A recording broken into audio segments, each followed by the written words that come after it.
King's College with a degree called digital culture seemed like the thing that was the most in line with me and what I'd done. I'd spent my time at school making little brands, projects. I'd had a clothing company called Black Mountain Clothing. I'd had a film business where we went and reviewed films and TV shows and so on, and went to screenings called Lost VHS. So I'd done a few little things at school. I love like building brands and making things, bringing logos into life, like birthing brands, so to speak. And I'd done that quite a bit. And so I knew that I wanted to do something in the digital world. That seemed like the degree that was the most fitting to the things that I'd done. But I knew deep down that it was going to be a shambles, and it was. So like more than a shambles. Sorry, wait. Why did you know it was going to be a shambles? Because I just had this instinct that uni was going to be a waste of time for me. I just had this sense that there was something off about, you know, for me, as somebody who really wanted to get stuck in, university seemed like a distraction, but it felt in my vision like the only thing that was there. So got to that stage where I was sort of winding myself up, like I need another option. I know I'm going to uni, but I need another option. And so I thought about all the different companies that best align with the things that I'd done before, like building brands and, you know, making logos, design, all that kind of stuff.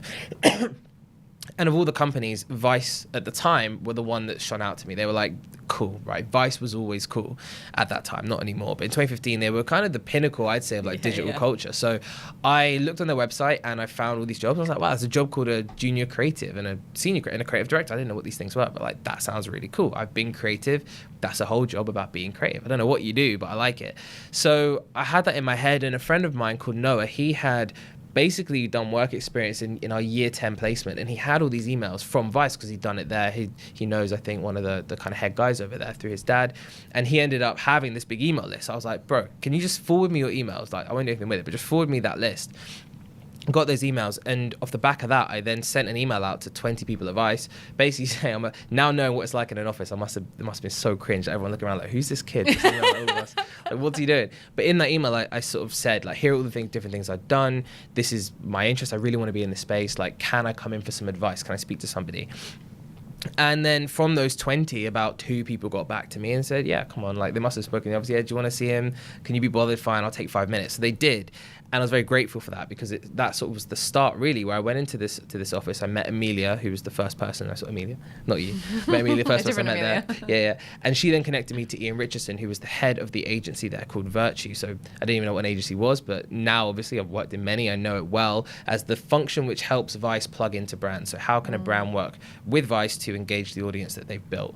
And then I went to speak to him, and he said, yeah, come in for work experience. So I did. I spent the summer there before I was due to start at King's in September, and I loved it. It was the best time ever. I thought it was like, I learned more within that 6 weeks than I could have ever imagined at uni, just getting stuck in on creative briefs, like pitching to brands like Man City and Champions League, all various different things that were just life-changing at the time. I loved it. Even though I was like right at the bottom, I wasn't getting paid. I was like proper work experience vibes, like in the grittiest sense. But at 18 years old, it was the best thing ever. And then I get to uni, and the contrast just rocked my world in a horrific. I was just like, I cannot do this. Going from 6 weeks of really getting stuck in, learning, growing, developing, to then going to uni and working at Vice on the Friday. The contrast between my Monday to Thursday and then Vice on the Friday was night and day. Ironically, while I was studying a degree called digital culture, which was all supposed to be about helping me to grow and to develop within this space. So the irony wasn't lost on me, and I hated it. I despised every moment of it. It was like so backwards, very out of touch. No one knew what they were doing, and I just realized, okay, I can't do this. Got to the Christmas party, and I'm stood there on the side of this place, like I was just had 18, right? So I was having a nice time. And we were stood there with the creative director and the associate creative director, and we were talking, and I said to them, look, I really hate uni. It's just such a waste. I love being with you guys. Like, you guys, this is so much better in every way, shape and form. And they said on the spot, they were like, look, we'd love to offer you a job here. If your parents aren't going to hate us for doing that, if you want to come, we'd love to have you. So I was like, yes, didn't even look back. I remember leaving the party, like going home, waking up, going down to my parents, being like, right, I'm dropping out. I've got a job at Vice. I'm going. That went down well, King's College. To be fair, my parents have always small feat to get into. Well, yeah, but my parents were really supportive, which was great. And so they didn't even question it. And they're like, yeah, if that's what you want to do, go for it. So I dropped out that day and didn't go back after the Christmas holiday, started at Vice. I'll fast forward a little bit, because that's kind of the preface, if you will, for then the next few years. When I was at Vice, Ian, he got the opportunity to go to Lab Bible pretty quickly, actually, after I started. And he asked me, he said, look, I've got the opportunity to go to Lab Bible to build their agency. Do you want to come with me? I said, well, you're amazing. Like, I have nothing to lose. Why not? So I went with him.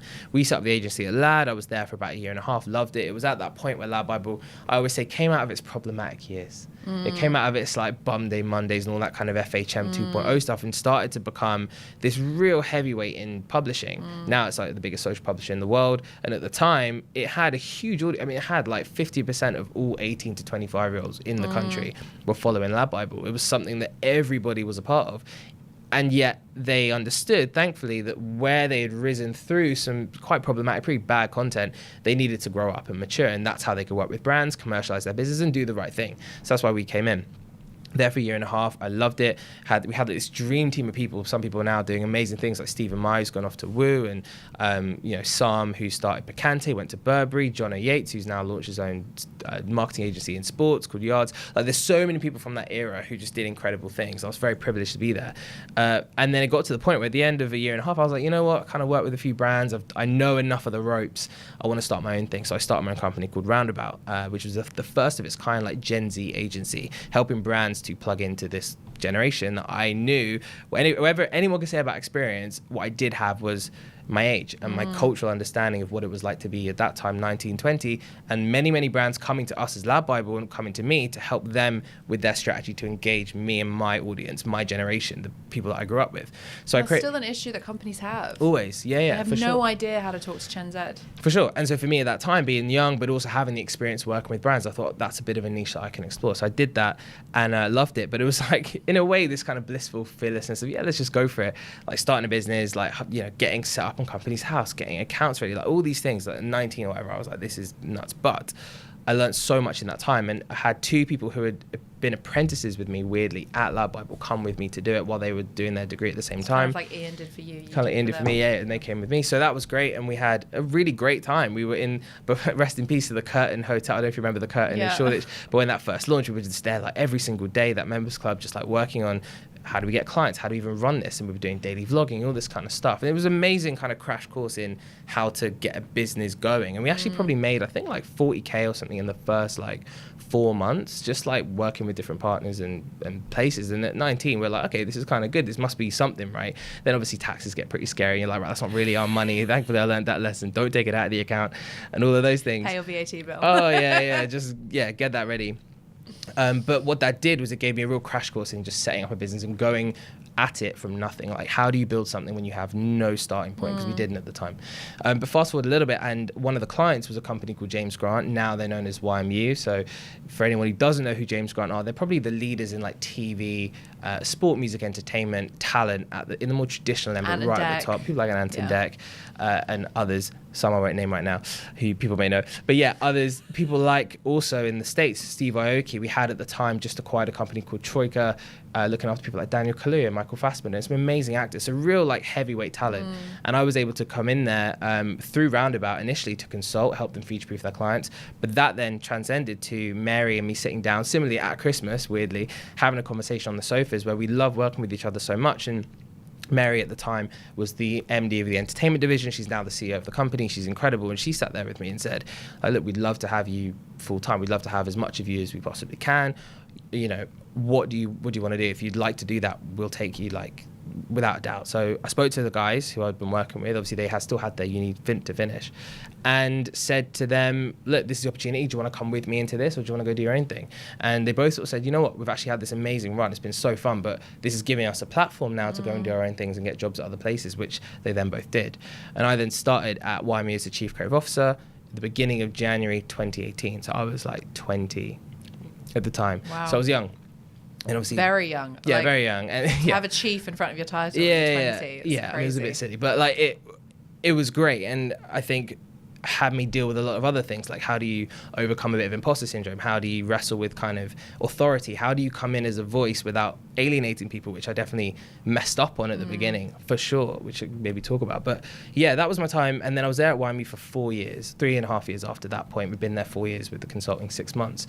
And I loved it. It was amazing. We went on this incredible ride going from a company, that had just kind of built out this structure of acquisitions. We had a number of other businesses in the fold from that where I started to then, really future-proofing and becoming this big beast. And then, ended up as the biggest talent management company in Europe by some considerable margin, looking after some of the best talent in the world, great acquisitions. And I was lucky enough to be at the heart of that and to be next to the CEO Neil at the time, you know, being brought in centrally to learn how to manage like divisional responsibility and really support all the different MDs, and, you know, even selling the company, like being a part of that sell, being in the room, like not too far from here actually, being in the, you know, the rooms with these VCs, like being the creative and strategic person to sell this business, like at 20 years old. Like that for me was amazing and a real kind of highlight. We ended up selling for 300 million to Trilantic at the time, huge transaction, and to be a part of that and to see that and to do that, right? And me and three others, the head of America, Neil,